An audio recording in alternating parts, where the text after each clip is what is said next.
रूस यूक्रेन युद्ध को शुरू हुए 1 साल से ज्यादा हो चुका है। इन दोनों देशों के अलावा दुनिया के बाकी हिस्सों पर भी युद्ध का बुरा असर दिख रहा है। ऐसे में लगातार सवाल उठ रहा है कि ये युद्ध आखिर खत्म कब होगा। इस बीच अमेरिका ने कहा है कि G20 के अध्यक्ष के रूप में भारत को यूक्रेन में जारी युद्ध को खत्म करने में विशिष्ट भूमिका निभानी है, क्योंकि रूस के साथ उसके लंबे समय से ऐतिहासिक संबंध हैं। अमेरिका ने यूक्रेन में संघर्ष को रोकने का उपाय तलाशने में भारत के साथ मिलकर काम करने की उम्मीद भी जताई है। इस बीच रूस यूक्रेन युद्ध को लेकर पश्चिमी देशों और रूस के बीच मतभेद दूर करने की भारत की कोशिशों के बावजूद दोनों पक्षों में विवाद बरकरार रहने के चलते भारत की मेजबानी में गुरुवार को आयोजित G20 देशों के विदेश मंत्रियों की बैठक में साझा बयान जारी नहीं किया जा सका। उधर अमेरिकी विदेश मंत्रालय के प्रवक्ता नेड प्राइस ने गुरुवार को कहा, आज जिस तरह से उन्होंने G20 का नेतृत्व किया है उसके लिए हम अपने भारतीय भागीदारों के आभारी हैं। भारत ने G20 की अपनी अध्यक्षता की एक बहुत ही आशाजनक शुरुआत की है।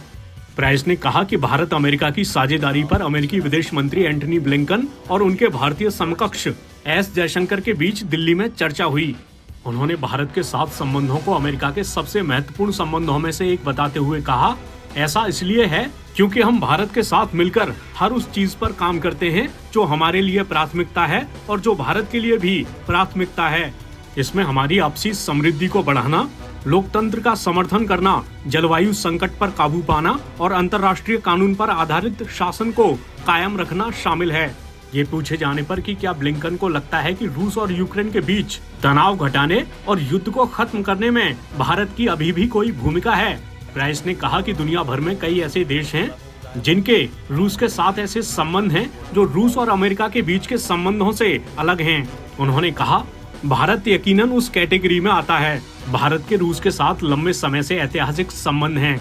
वो रूस के साथ जिस तरह से जुड़ा हुआ है उस तरह से अमेरिका नहीं जुड़ा हुआ है। प्राइस ने कहा कि भारत कई मामलों में जबरदस्त पैठ भी रखता है, फिर चाहे वो आर्थिक मामले हों, कूटनीतिक मामले हों, राजनीतिक मामले हों या फिर नैतिक मामले हों।